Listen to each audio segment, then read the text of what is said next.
Hi everybody, it's Money Saving Coupon Gal, and I wanted to get on here and say thank you so much for all the tips and support and prayers and well wishes and just all the good responses I got from all of you on my video where I said I was going crazy and I needed your help. You guys are just so awesome, and I have read each one of your tips. But this is going to sound probably crazy, but maybe not.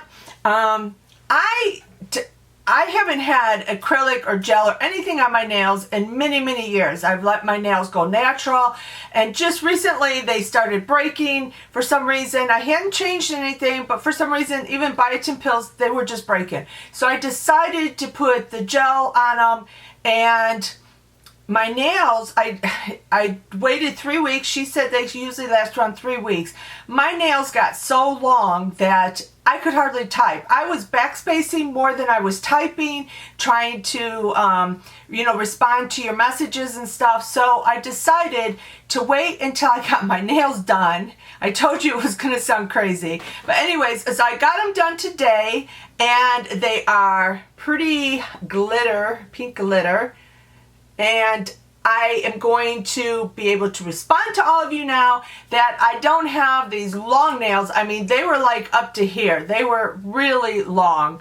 And so I love my new pretty polish, and now I can respond to you. So that's why I haven't responded to all of you. Not that I didn't appreciate your tips, but because it was just too hard to really type. So with all that said about my nail problems, I do want to say I appreciate all your tips. You guys gave me such great suggestions and recommendations of where to get food at and how to transition and stuff. You guys are just awesome.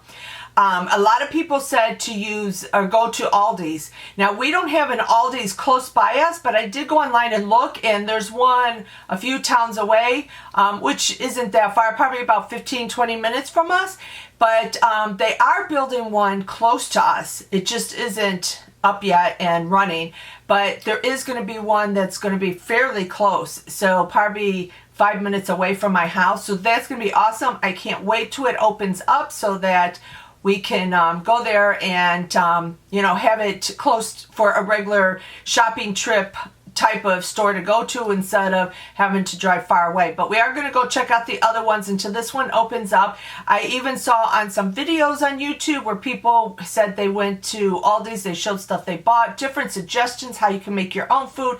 You guys have just been great and directing me to other websites and YouTube channels, and everything has been so helpful.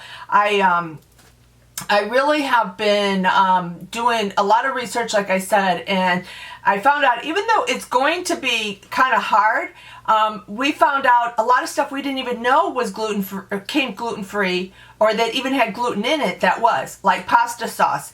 I just stocked up on pasta and pasta sauce right before we found out that he could possibly be gluten-free, and now we can't eat it. And so I found, like, for example, at Publix, they have the Bertolli. That's what I stocked up on, and it's not gluten-free. But the Barilla is gluten-free. So I talked to them. Actually, I already bought it, but I'm going to see if they will take the other stuff back and let us exchange it or give us a gift card for the store or whatever. I'm not looking for my money back, but I'm looking maybe I could exchange it for something within the store that we can eat. If not, I will just donate all the food to a shelter or something, for them to use, because obviously I'm not going to throw all that food away, and we have quite a bit of it because when it goes on sale, I tend to stock up on it. Doesn't go bad. I can throw it in, a lock and lock container, no bugs get in it, and we're good to go. Also, a lot of people were saying that it's cheaper to make your own stuff, is like flour, and I did see flour at Publix, and there was like, I think like 8 different types of flour you could get that was gluten-free that I have no idea. And then I saw recipes and it was like, use this flour or use this flour. So it's not like where you just do now and it says use white flour or wheat flour. It's like you have all these choices to use, and each recipe has something different. So I guess I'm going to have to just kind of stock up on all of them, and just so I have them when I need them. But we are learning as we go. Some people said don't go cold turkey and just cut all gluten out of your life immediately. It's easier if you gradually do it. We also learned that when you are going out to a restaurant and they say they're gluten-free, to make sure they're gluten-free. A lot of people say gluten-free, but everything within that dish may not be gluten-free. They may put spices in it that's not gluten-free. And if you're doing this for an allergy reason and not just for a fad, as they call it, I guess a lot of people go gluten-free for a fad. I was seeing a lot of videos on that where people who are actually gluten-free were upset that people were saying they, you know, oh, they want gluten-free food when they really didn't have an allergy to it. It was like a fad they were going through. But I think either way, whether you have an allergy or not, if you want to do it because it makes you feel better, makes you healthier, I say go for it. I don't think it really matters. But so anyways, so we went to this, my husband found this app on his phone, and he uploaded an app to his phone, I should say, and it was about gluten-free restaurants. So we went to this one place, and this is where you had to beware. They said it was gluten-free. So it made it sound like their restaurant was gluten-free, or they had like a big section that was gluten-free on their menu. Well, when we went there, we found out that the only thing that was gluten-free was pizza crust, and there was just one. The only thing gluten-free was a 12-inch pizza. That was it. So we didn't know that, and it's an Italian restaurant, and I didn't know it at the time, but apparently it was the owner that we were speaking to, did not speak English very well, did not understand anything I was asking about with the gluten-free. They had, on the top of the menu, they had fire-roasted pizza, 13-inch, gluten-free, 12-inch. And then they had like different names of like pizzas you could get below that came with different ingredients. So we asked, like, is it gluten-free? Well, after like 5 minutes of talking to her, I don't know why she didn't ask somebody else to help us before that, but after like 5 minutes, she called a young girl over there, and she spoke somewhat English, but still did not understand a lot. So it's kind of, I would not go to this restaurant again if I definitely needed it to be totally gluten-free, and I'll explain that in a second. Because they couldn't tell us. So then the girl said no, that the owner was wrong, that it's 12-inch for gluten-free and 13-inch for regular pizza. And then she said the gluten-free is only because they buy the gluten-free crust, or the dough. They buy the dough and then they make the crust. So she said that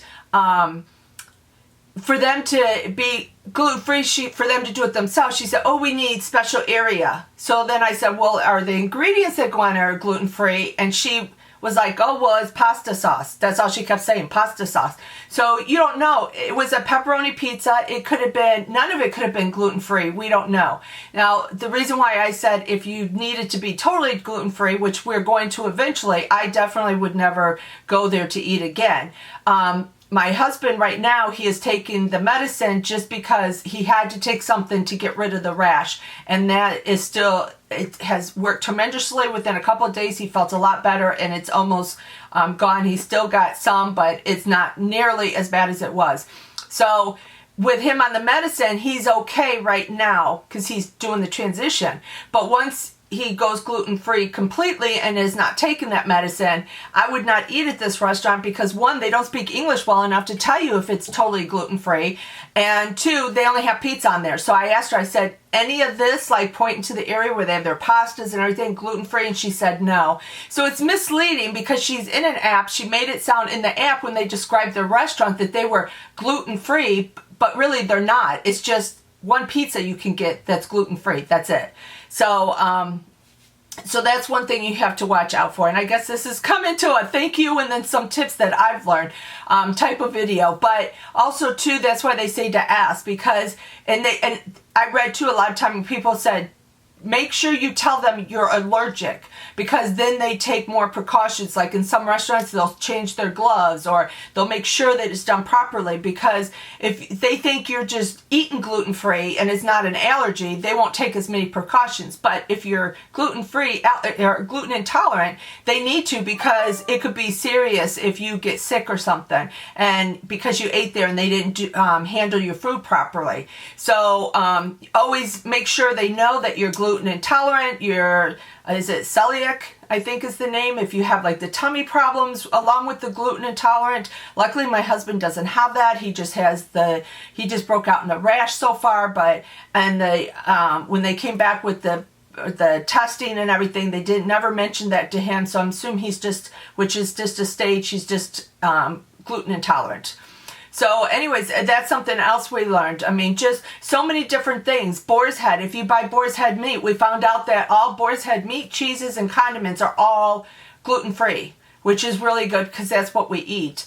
I saw that there's recipes, so many websites and stuff where you can get recipes, or blogs where you can get recipes to make like your own bread and stuff. I have a bread maker that my mother-in-law gave me. I never used it, so I kind of have to look at it to see if I'm, if it is explained enough in the recipe for me to use this, because I don't think she gave me the directions to it, and that's probably why I never used it. But so anyways, you make your own bread, because then you don't have to, freeze it and toast it every day. You can put it in the refrigerator. You have to eat it a lot quicker than the regular bread that you would buy, but it's a lot cheaper, they say, to make your own stuff. What else have I learned? I don't know. I've learned so much, and it's just crazy at this point, all the stuff that's been thrown at us that we didn't know had gluten in it. And that's the main thing, is that you have to learn what foods have gluten and what don't. And a lot of food does that you don't even realize, and then that's when it can cause issues and stuff for you. I know I watched one video where a lady said that they have 2 toasters, because her and her daughters eat gluten-free, but her husband doesn't. So like he has to have his own toaster, because you can't eat anything. So if she was to put her toast in his toaster, say the regular toaster, and he had crumbs in there, she could get sick from it. And the dermatologist even said that just a little bit. You don't have to like sit down and cheat and eat a meal to get a reaction. You could eat just a small speck of gluten, and you could get the whole body issues. If you could get the stomach issues, you could get the rash, everything all over again. So you have to be very careful about that. And that's why I decided to go gluten-free with my husband, because there's no way that I'm going to do 2 separate dinners and stuff. That's just crazy in my eyes. But if it works for them, more power to them. She's got kids too, so she's making for her and her kids, and I guess him separate. But like for us, it's just me and him. So it would be stupid for me to make, say, a plate of regular pasta for me and then a plate of gluten-free pasta for him. That just doesn't make sense to me. And you have to make sure that they don't touch, and you can't use the same pans. It's just crazy. So anyways, for us, I'm going to go gluten-free. I did see where someone had commented on a video and said, if you are not gluten intolerant, that you are a frickin', but he didn't say it that nice, idiot to go gluten-free. My response to that, I didn't respond on there because I don't respond to stupid comments like that, but my response would be, well, you know what? You don't always know the whole story, but also, like in our instance, it's not worth it for me not to go gluten-free. If it's a healthier choice, that's better for me right there. And also too, it just, in our lifestyle, it would just make it easier. What are we going to do? We have to always find a regular restaurant that may have something gluten-free for him to eat, and hopefully it's something that he'll like. Or can we find gluten-free restaurants, which we have found? We haven't gone to any yet, but we have found some restaurants that are only gluten-free, and you can go there, they're doing it right, and we both can eat a healthy meal. I'm not gluten intolerant, but hey, we do what we have to do for our loved ones. And, if that's what I need to do to make us healthy and make him feel better, then I will do it. In 1999, my husband got cancer. He quit smoking. I quit smoking at the same time. We both have never lit up since then. I mean, it's just, you do what you have to do for your loved ones. So when people make stupid comments like that, it gets under my skin, because I'm like, well, you don't know the whole story. And why would you call someone a freaking idiot for wanting to eat healthier? It just like, I don't understand why people even leave some comments on YouTube. But anyways, so enough with that. But my whole point was just to let you know that I have been doing a lot of research. I have read your comments, and I have been looking into what you said and everything. I just couldn't respond to you because of my nails. So now I will get on, or maybe now that I did a video, you guys all know, but I'm going to try to get on and answer each comment because, I like to do that. You guys take the time to write to me. I like to take the time to write back to you. So I will do that. But I wanted to let you know where I'm at, and we're moving along with it. We're definitely not totally gluten-free yet, as much as we try, because we're learning things that we didn't know had gluten in them that we're probably still eating. But for the most part, we're really trying and stuff. So we're just going from there. So thanks again for all your help, and I'm sure I'll probably be reaching out to you guys again to ask and see if anybody has any answers for me. But at this point, I just want to say thank you very much for your help. I love you guys, and thanks you for all the support and for watching my videos. And until next time, bye everyone.